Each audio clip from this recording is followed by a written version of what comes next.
রূপান্তর নাটক সম্প্রতি ট্রান্সজেন্ডার বা রূপান্তরিক লিঙ্গের মানুষের নিয়ে তৈরি রূপান্তরিক নামক নাটকটি ইউটিউবে প্রকাশ হওয়ার পর 24 ঘন্টার কম সময়ের ব্যবধানে সরিয়ে দিয়েছে প্রযোজনা প্রতিষ্ঠান। সেই সাথে নাটকের পৃষ্ঠপোষক ওয়ালটন ইতিমধ্যে এক ফেসবুক পোস্টে দুঃখ প্রকাশ করেছে। নাটকের বিষয়বস্তু সম্পর্কে তাদের জানা ছিল না। যাদের সাথে নাটকের সম্পর্ক করার বিষয় যুক্তি হয়েছে সেই বিজ্ঞাপনী সংস্থা লোকাল বাস এন্টারটেইনমেন্টকে তারা আইনি নোটিশও পাঠিয়েছেন।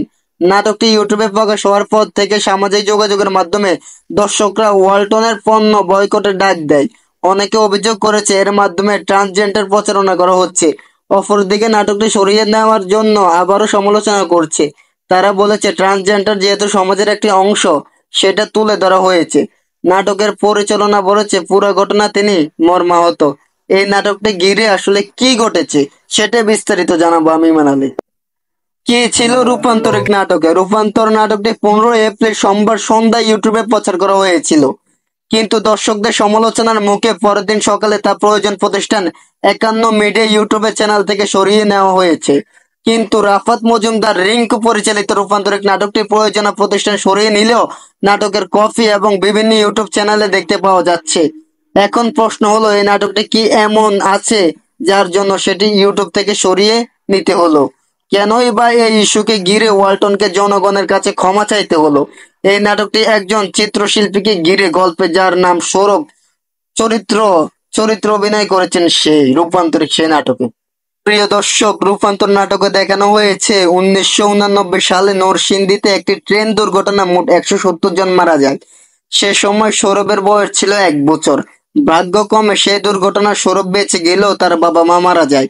সৌরভকে উদ্ধার করার পর তাকে শিশু সদনে পাঠানো হয়। সেখানে বড় হন তিনি।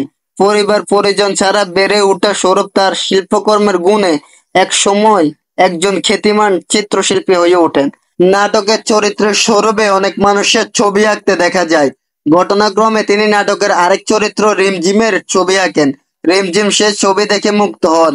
তার মাঝে শিল্পীর সঙ্গে সরাসরি দেখা করার সুযোগ জন্ম নেন। এক পর্যায়ে তিনি শিল্পী সৌরভকে খুঁজে বের করেন এবং তার সঙ্গে ছবি তোলেন। সৌরভের মেয়েদের মতো সাজ পোশাক দেখে অবাক হন রিমঝিম।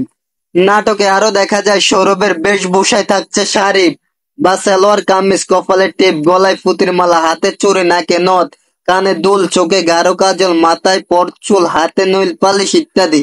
সৌরভের বেশভূষা তার কাছে অস্বাভাবিক লাগলো। তিনি শেষমেশ তার প্রেমে পড়ে যান।